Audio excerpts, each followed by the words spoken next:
ആദി വലിച്ചെറിഞ്ഞു. എന്നാൽ രക്ഷകനായ ഒരു കൈ നിലത്ത് വീഴാതെ അച്ചുവിനെ താങ്ങി നിർത്തി.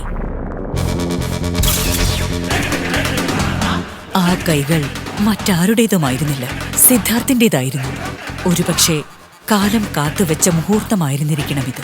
ദേഷ്യത്തോടെ ആദിക്കരികിലേക്ക് ചെന്ന് അവനെ കുത്തിനു പിടിച്ചു. എന്റെ മകന്റെ ദേഹത്ത് കൈവയ്ക്കുന്നോടാ.